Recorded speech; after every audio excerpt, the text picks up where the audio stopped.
YouTube, what's up? Hard Draw DIY.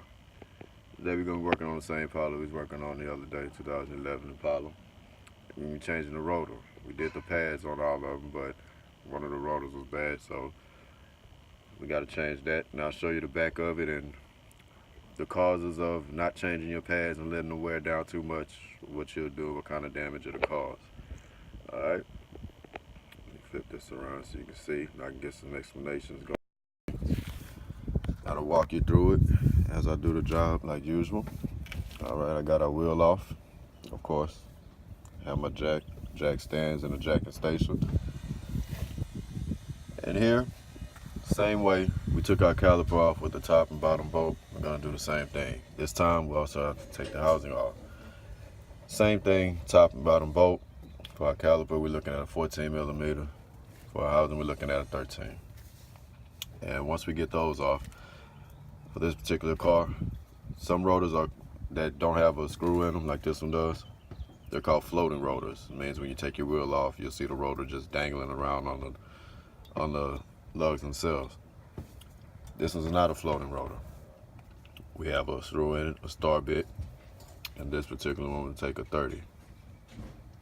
All right, get everything disassembled.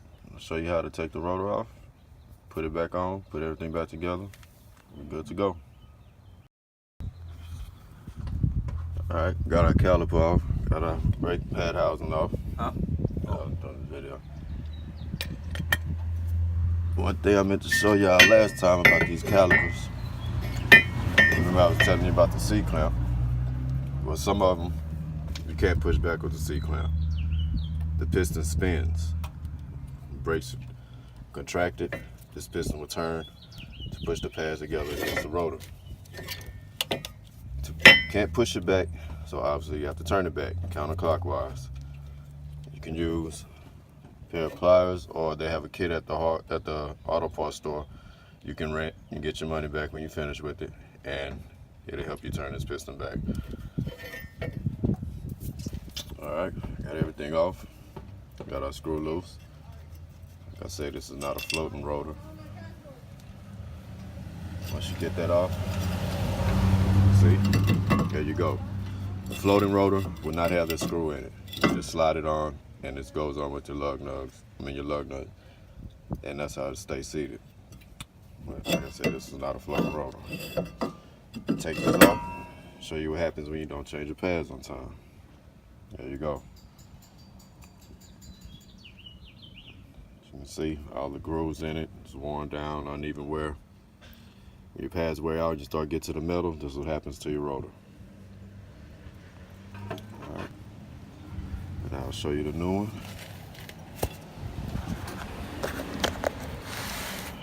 How your rotor should look.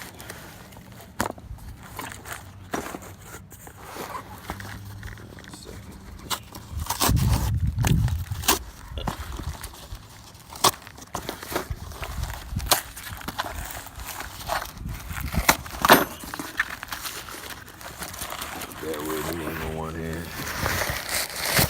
Alright, here we go.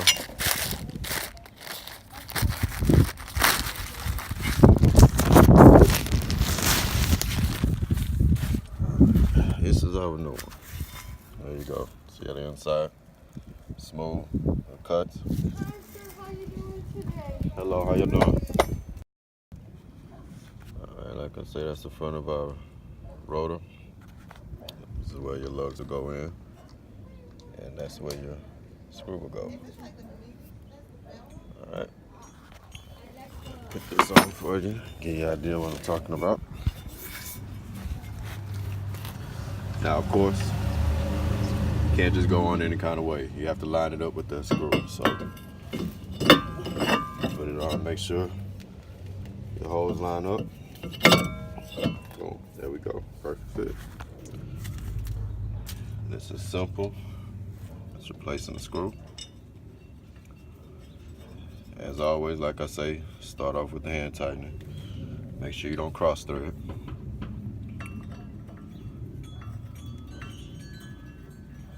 Simply goes in. You push your rotor back as you do it. And give you an idea of how it goes. All right.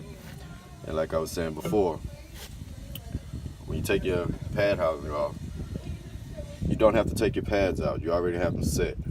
So there's no reason to take them out. You know, just slide right out with the housing. And you can put each piece back as a whole. All right.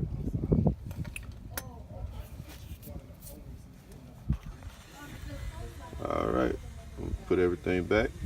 Show you how it looks. Get our wheel on. And that'll be it. Oh, before I go, let me show you these two in the back. This top. This one's for your housing. For this. You have one screw at the top, one at the bottom. Same thing as your caliper. One at the top, one at the bottom. 2 screws for each. Rotor slides off as soon as you take the screw out. All right. Let me put it back, show you how it look. Get it. All right, Pete. There you go. Real quick. Housing back, caliper back, rotor on, everything sturdy. As always, replacing the wheel. Remember, star pattern. Always star pattern. It's the way your tire would seat on the rotor, or your wheel would seat on the rotor. Doesn't have any play in it. No wheel loss. All right. There you go. That's replacing your rotor. Quick job. Takes about 10 minutes to do. 10-15 minutes at most, as long as you have the right tools. And that's it. Thanks for checking out Hard Draw DIY. As I said before, I appreciate everyone's viewing, appreciate everyone's support, love. Hey man, you get some time, check out Gator Pool. Family of mine, cool site. You like reptiles, gators, canine, lizard? Hey man, you ought to check it out. Gator Pool. All right, till next time, it's Hard Draw signing out. DIY, baby.